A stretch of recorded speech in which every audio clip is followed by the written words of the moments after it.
संत तुकाराम अपने शिष्यों को रोज उपदेश देते थे।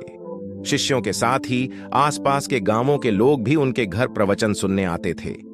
आसपास के क्षेत्रों में उनकी प्रसिद्धि काफी बढ़ गई थी। संत तुकाराम का एक पड़ोसी उनसे जलन की भावना रखता था। वह रोज प्रवचन सुनने भी आता था।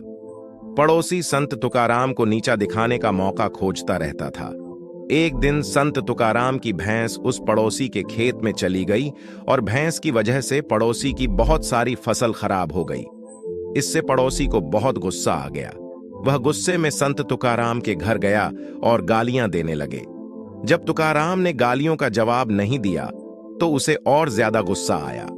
पड़ोसी ने एक डंडा उठाया और संत की पिटाई कर दी। इतना होने के बाद भी तुकाराम चुप रहे। अंत में पड़ोसी थक कर अपने घर चला गया। अगले दिन जब तुकाराम प्रवचन दे रहे थे तब वह पड़ोसी नहीं आया। वे तुरंत ही उसके घर गए और भैंस की वजह से हुए नुकसान की माफी मांगने लगे और प्रवचन में आमंत्रित करने लगे। तुकाराम की सहनशीलता और ऐसा स्वरूप देखकर वह पड़ोसी उनके पैरों में गिर पड़ा और क्षमा मांगने लगा। तुकाराम ने पड़ोसी को उठाया और गले लगा लिया। पड़ोसी को समझ आ गया कि संत तुकाराम उनके ज्ञान और व्यवहार की वजह से महान हैं। कथा की सीख क्रोध का जवाब क्रोध से देने पर हमारे रिश्ते और ज्यादा बिगड़ जाते हैं। अगर कोई व्यक्ति क्रोधित है तो हमें शांति से काम लेना चाहिए। एक ही समय पर दोनों लोग गुस्सा करेंगे तो वाद विवाद ज्यादा बढ़ेगा और रिश्ते बिगड़ जाएंगे।